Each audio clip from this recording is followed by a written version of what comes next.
Good morning, everybody. It's cool to be here with you. It's very early for me, but I just wanted to get on and talk about the vice presidential debate that happened last night. We're gonna go through a lot of different channels and stuff and check out what everybody else is saying. But what did you think about the debate between Vance and Walz? It's kind of, to me, Waltz clearly was the better. Uh, he was better at articulating everything to get it out. He, you know, he was a lot better than you realize. A person that's just who's a senator, but a person that came from poverty and different things. His grandma had to raise him, and Waltz. I didn't think he did too well. But anyways, oh, excuse me.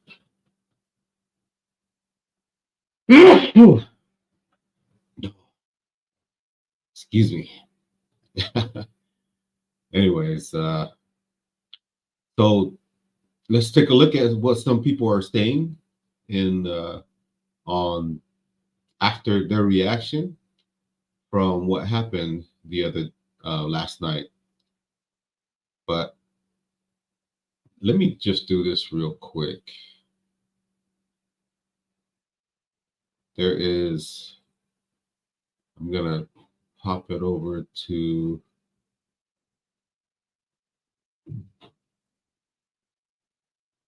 right over here. Hold on real quick. Let me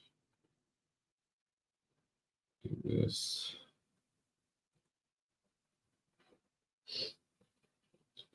Okay, so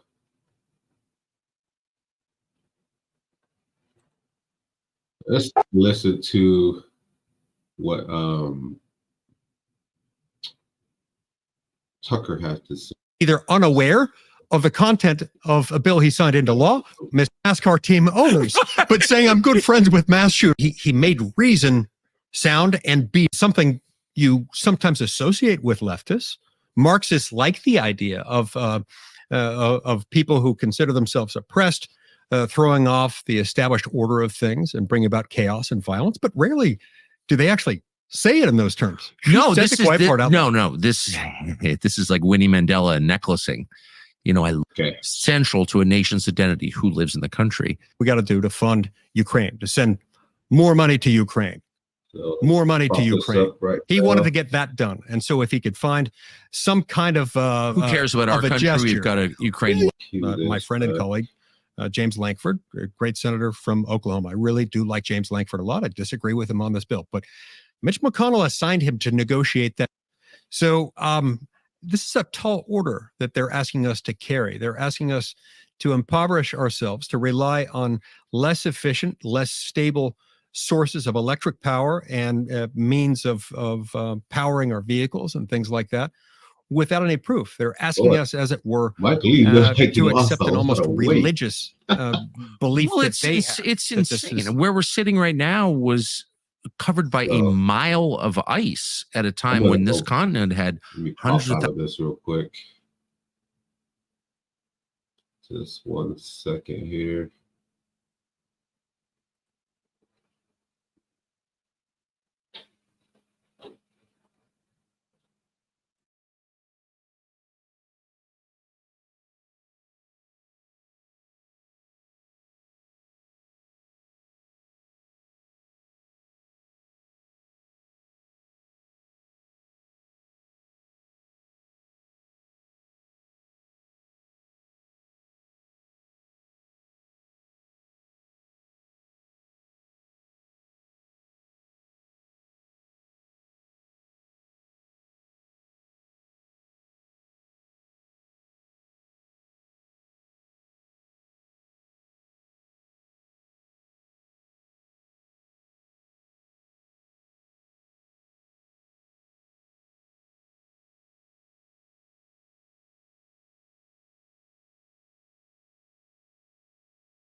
All right, I'm back.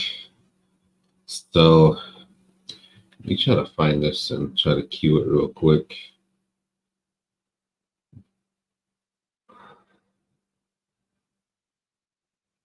Tim Walz signed another bill into law saying that's no longer the law, just removing those protections altogether. And it replaced them with something. What Walz was relying on there was language providing some level of care. I think they actually used the word care almost unmodified. It replaced them. Tim Walz changed it with legislation he signed. Maybe not a precisely accurate truth, but some version of reality comes through the camera. Right. That's exactly right. But look, he badly mischaracterized a number of things. Perhaps most crucial, his own record on the Minnesota law that he signed into law, that denying that it reversed protections for babies born alive after Washington. He just completely mischaracterized it. And so, what is the truth? So, JD pressed him on that a couple times, and he just said that's not what it says. That's not what it says. Explain it as you understand it. Look, under Minnesota law, before Tim Walz changed it, legislation he signed into law as governor, it provided protection, certain standards of medical care that had to be given to a baby born alive following a botched abortion. And Tim Walz signed another bill into law saying that's no longer the law, just removing those protections altogether. And it replaced them with something. What Walz was relying on there was language providing some level of care. I think they actually used the word care almost unmodified. Some people have characterized that, I think, fairly by saying that means that in that circumstance, they can provide the equivalent of hospice care for a unwanted baby. That's really grim. And that's not going to wear well, especially when people realize that he was mischaracterizing his own record. He's either unaware of the content of the bill he signed into law, or he's lying about it. Neither one of those things. Well, of course, he's lying about it. I mean, you wouldn't take out the phrase life-saving without knowing in particular. Okay, so most of the time they were talking. This is Mike Lee and Tucker, and they're talking about from what they saw in the debate last night with Vance and Walz, and Walz didn't even really know the bill that he signed into law with concerning abortion, which is the biggest stance that the Democrats have right now, as they want to talk about abortion. It's like the biggest thing that they have to run on against Trump and JD. But JD pretty much handled it correctly, and he told Walz exactly what he signed into bill. It's like he signed this bill about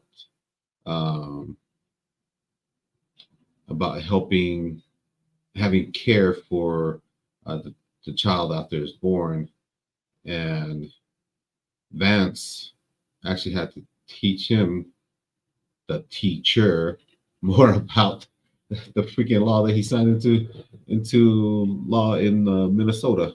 So it was pretty bad. Let's look at some other people and what they had to say. There was one part of this that I wanted to get, but let's just play it, because I wanted you to hear how Walz talked about the shooters, how he's became good friends or something with them. Thousands, maybe millions of people living on it. I mean, this was a heavily populated continent during the last ice age, and there were no that we know of. There was no carbon emission. I mean, from people. I mean, none of this makes any. And then it warmed sufficiently that all that ice melted. Right? I mean, what? All without carbon. But yeah. I apparently the Koch brothers came along and secretly injected lots of carbon into the atmosphere. Just wish someone would. And of course, they don't take into account changes in solar activity, sunspot. Nothing signals virtue quite like bulldozing trees in order to replace them with solar farms. Not in my world. Bulldozing trees, there's nothing virtuous about that at all. One of our plans when we started TCN was to run great long-form content, documentary. Moment when Tim Walz described the so-called border bill, the immigration bill that died in the Congress as the toughest ever. What, you were there. What was that bill? Everything he said was wrong. So here again, Tim Walz is either lying, meaning he knows the truth and he's not stating it. So I wanted to touch a little bit about this last night when I wish that JD, because he was there with this border wall bill that Kamala and Tim all the Democrats are saying that Trump called and had them kill the bill. And so Mike Lee is going to explain it here. I haven't seen this part, so I'm gonna let Mike Lee explain it, and then we'll talk about it a little bit further. Or he's been deceived by somebody else and didn't bother to do his own homework and check it up. In the first place, the reason we have a crisis along the southern border has everything to do with the fact that the current administration refuses to enforce laws as they exist on the books already. The Biden-Harris team has done a phenomenal job at selling a lie. The lie is that we really wanted to fix the border crisis. We just couldn't. So we had to have changes in the law in order for us to enforce the border. Republicans refused to go along with that. So sorry, we can't do anything. All of that is a lie. Existing law allows them to stop the problem. They don't want to do it. So they came up with this bill.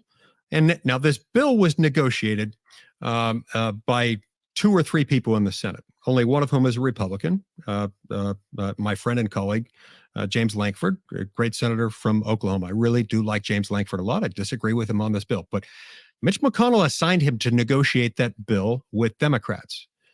And at the time he did that, a lot of us told him, look, what the best thing you could do with this bill is find a way to negotiate something that says, we want to tie Joe Biden's hands. The Democrats really wanted funding for Ukraine. A lot of Republicans, like myself, didn't want to do that.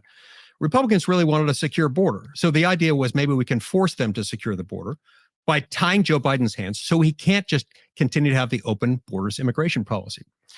A couple of months go by, Lankford puts a lot of time into it, but what he negotiates doesn't. So clearly right here, Mike Lee is explaining how this bill came about. And they talk about bipartisan, which is both parties agreeing to something, and then they putting the bill forth into for a vote. And he's explaining that they're wanting to get more money to send to Ukraine and not secure the border. This is their plan. Their plan is not to secure a border, take money from us, the taxpayers, send it overseas. I mean, really, couple? Does this have to really happen? I can't believe that they would do this kind of stuff, which makes me really upset, because that money can go to help the people here in the United States, the citizens of the United States. They have wars everywhere. People fight wars all the time. But we can't be sending our money over to make somebody to protect other people's country when they have a lot of countries around them, around Ukraine, that could help them in being able to handle this dispute. And if you go back and look at it, the dispute is really because they put we'll just go to a different topic because it's something that we can do in another episode. But really needing to understand that Putin didn't want them to set up bases that's close to their border, and that's what the whole fight is, what they say is all about. A lot of people think that Putin's trying to get the enrichment from Ukraine because Ukraine has a lot of natural resources that's very desirable for dictators or people that want to enrich their country. So let's go back into listening to Mike Lee with his interview with Tucker. Doesn't tie Biden's hands. And if anything, it would make it a lot worse. Now, there are some good provisions in there, but there are a lot of provisions that, especially in the hands of a Biden-Harris administration, would have made things a lot worse. Like the fact that they would have to, under Section 244B of the bill, there's some indication that they'd have to let in about 1,400 people every single day. Remember, Jay Johnson, who served in the Obama administration in the Department of Homeland Security, had said that we reach crisis levels at 400 migrants per day. This would have systematized it as high as 1,400 per day. So this is one of the many examples within this bill. 1,400 a day. Yes, of what they would have to process. And then we've also got this Section 3402 within the bill that would have provided billions of dollars. What was it? $2.3 billion to this global initiative to facilitate migration, including to the United States. To facilitate migration? To facilitate that. And also to provide legal services. I know we're supposed to be talking about the debate and everything, but Mike Lee has a lot of little details that we're not hearing from the mainstream media or anybody there. I mean, Tucker is even surprised from what Mike Lee is talking about. And I really, I think if I get a chance to, I'll stop by Mike Lee's office because I live here. He's from my district, and see if I can get him to have an interview with me. Because man, this I like to talk to him more about this stuff because it affects everybody, especially with the funding that they're sending overseas, which could help the U.S.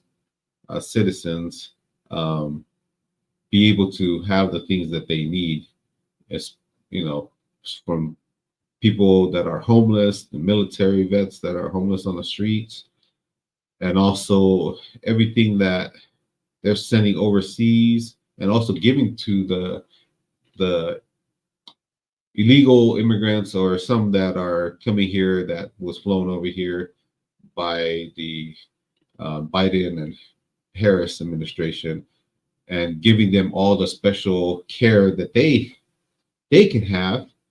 But for people that have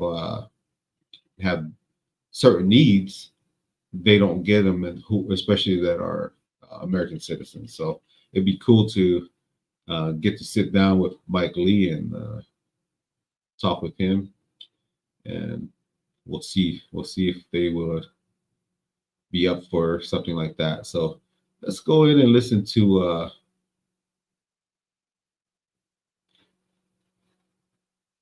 just listen to JD. I think this one is a couple from Fox News.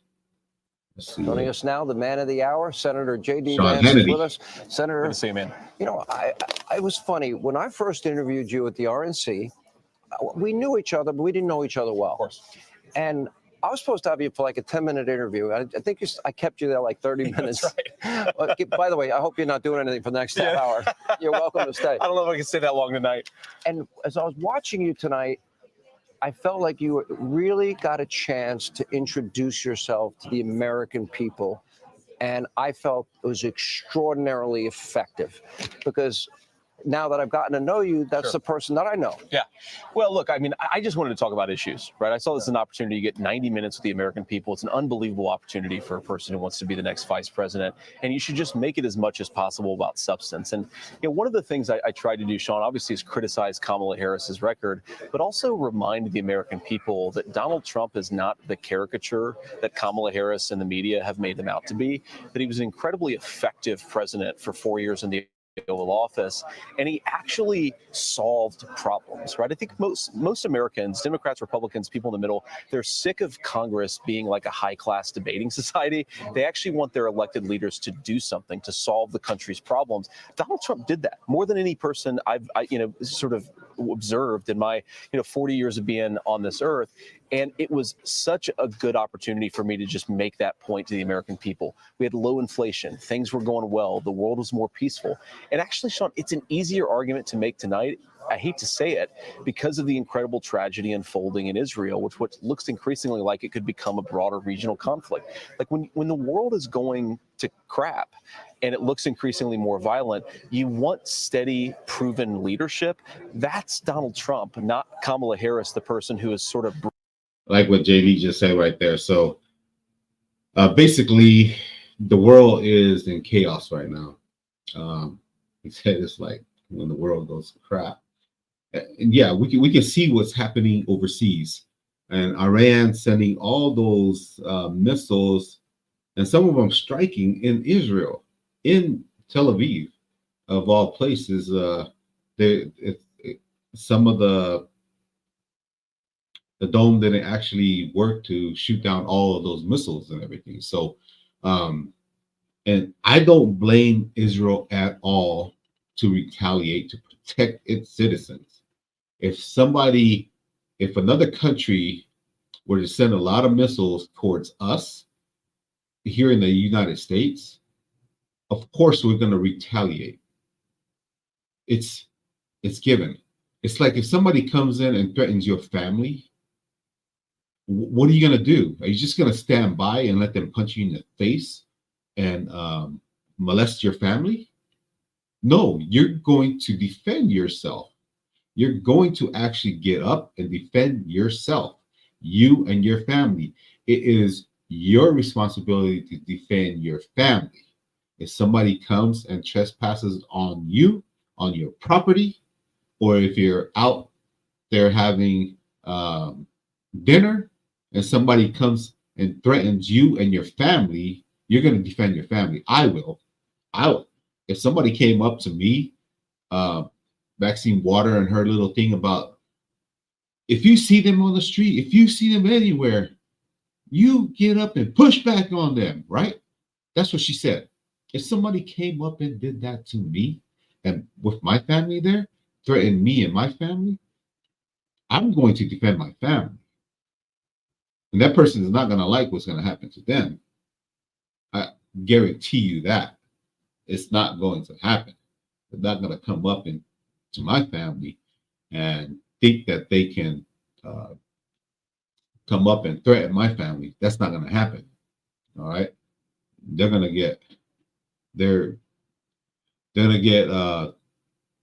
pushed back. All right, we'll just keep it like that. But anyways, so JD is right here. The things that the Democrats and the Democratic Party are doing is they're trying to scare the American people that Donald Trump is going to be a dictator, that Donald Trump is going to be this and that. But what they are forgetting is Donald Trump has been the president. He is the former president of the United States. All the policies and everything that he did pre-COVID, he made this country a lot better for business, a lot better for the everyday family. And right now it's a struggle because everything's up. Energy costs are up. Energy includes your food that you go to the groceries, the fuel that you put in your gas for your vehicles, even the electricity to charge up those EVs, to have lights and everything in your home. Everything's gone up. Every aspect of life has gone up. And let's not forget that when Biden and Harris first got into office, the first thing they did was they, through executive orders, they shut down a lot of things that Trump had made that was good for the economy, the U.S. economy. And one of the biggest things that I believe, the biggest thing that really harmed our country was when they shut down the Keystone Pipeline. All right. When they shut down the Keystone Pipeline, I saw everything go up in the form of plastic goods. Our gas went up, and it's still up right now. I mean, during his term right now, in some states, they're at $7 a gallon for fuel. In my state, it's at $3 and something cents. That's still a lot more than what we were paying when Trump was in office. All right. So when COVID happened,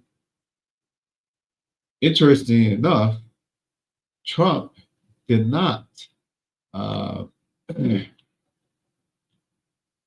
against his own better judgment, he deferred to the so-called experts. And what really, he knew that it was going to be against him shutting down the country, which was unconstitutional. He should have never shut it down. Here in Utah, we never shut down. We didn't shut down here in Utah.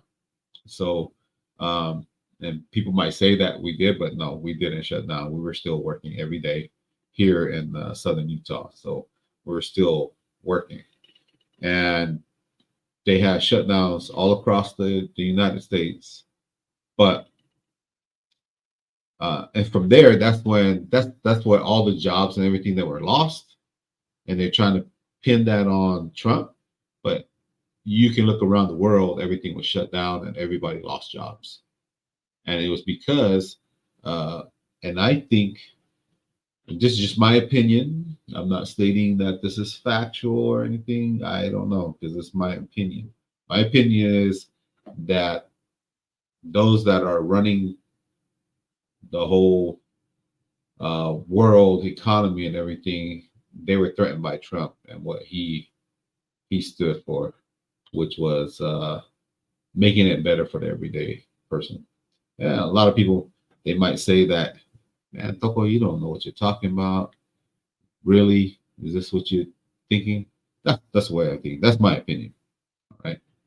So, anyways, going back to JD Vance and Tim Walz last night, let's hear what some of the people on other like CNN and MSNBC have to say. I'm going to play it from Sky News because I like Sky News. So let me play. Tim Walz and JD Vance went head-to-head in their first ever vice presidential debate, broadcast live on CBS. The debate was praised for being much more substantive than the presidential debate between Kamala Harris and Donald Trump just last month, with a much deeper dive into policy issues rather than personal jabs, which characterized the Harris-Trump debate. But it was ultimately JD Vance's confidence in debating, knowledge of policy, and slick presentation that won him the night. Even leftist media like CNN were forced to admit Tim Walz lost the debate. I think there was a clear lack of preparation and execution here on Walz's part. I think actually it's the opposite. I think he had too much preparation. Maybe, yeah. He had so many lines that he was clearly trying to say that he didn't listen and said when JD Vance said one of the many things he really hit Kamala Harris on, not Tim Walz, but Kamala Harris, he didn't respond because he clearly had things in his mind. I think the lack of interviews that he has done with national media, with local media, it showed. He needed more reps.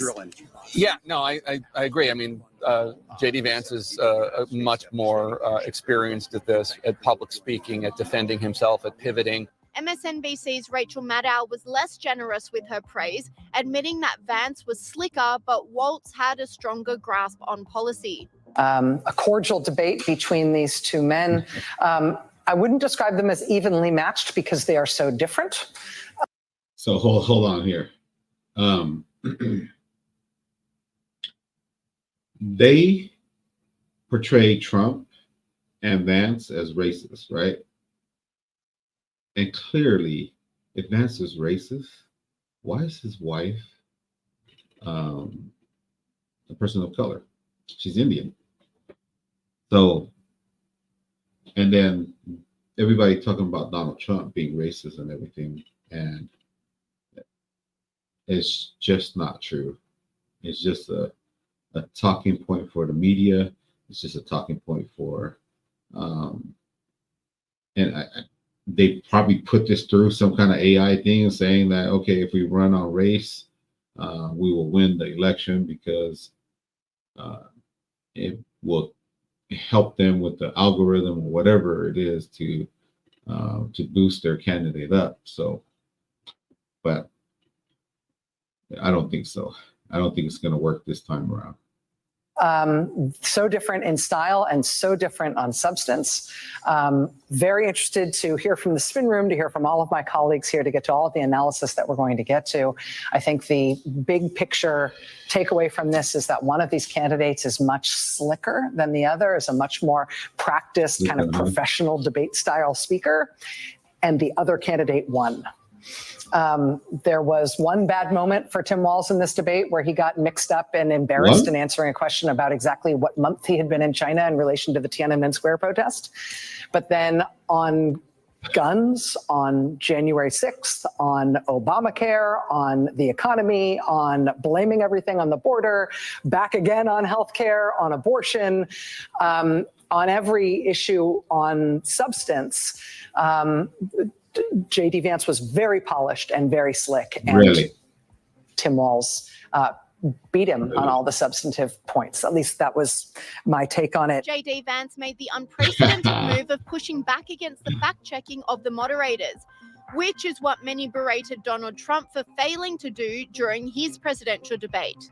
Many commentators applauded this, with this commentator saying, "Just now, CBS moderators fact-checked J.D. Vance and refused to let him fully respond and eventually cut his mic." But this MSNBC host had a different take, accusing J.D. Vance of mansplaining the all-female moderators. Like muting powers. And I actually think if you're a woman, that might be the worst moment J.D. Vance had, because he was going to mansplain right over that mute button. He was, and again, I don't pretend to know how everyone will react to this. I think that a lot of women in positions of authority that should command respect just by virtue of that dynamic will see themselves in some dude that disrespected them and talked over. I mean, there was a moment like that with then vice presidential. These people are just so out of their mind. So one thing that JD did last night that I really liked was calling out the fact that the real threat to democracy is they're trying to censor you. They're trying to censor anybody that don't agree with their viewpoints. And exactly what JD was talking about last night, it happened live. They censored him right there because they didn't like what he was saying. So they muted him, muted his mic, because they didn't like what he was schooling them on. He schooled them on this. And so they censored him live for everybody to see. And if you're voting this year, remember that moment when they censored J.D. Vance live. Period. They did. They did it right there live. In the Harris-Pence debate. The ABC was also forced to admit Vance's victory after a Democrat strategist said Vance performed better on the night. One Democratic strategist in a battleground state was actually very critical of Walz's performance tonight, telling us Vance is much better at this than Walz. I don't think it matters much, and there's good moments for both sides. But if I have a frustration, is that I don't know what Walz's strategy was tonight. He said his advice to him would have been, you have one job. Goad Trump into debating the VP again. Let it rip. And more of the leftist media seem to be turning on the Democrats, with CNN's Jake Tapper calling out the Harris-Walz campaign for their lack of public-facing interviews. I've interviewed you more this week than I've interviewed the entire Democratic ticket this year, but that's a separate issue. Okay, but the Democratic ticket. All right. So let me let's see who else is on here that we can see.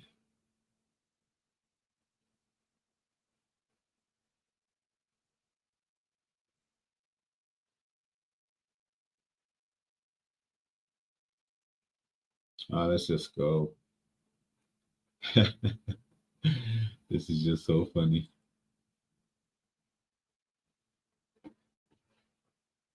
These people today don't.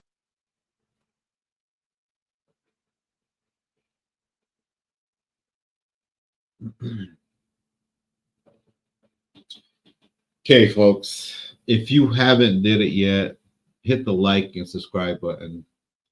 Help the algorithm get my channel out there. And I will be doing a lot more shorts, but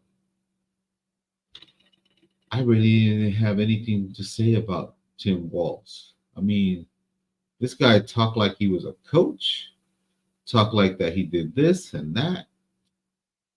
In reality, he was picked just like Kamala was picked as a DEI hire. Pretty much, that's what it is. Okay, so we'll have some more. I will be going live more frequently, and watch some of my shorts. Help me improve by liking, subscribing, and sharing, and hitting that notification bell so that you know when I come on live. All right.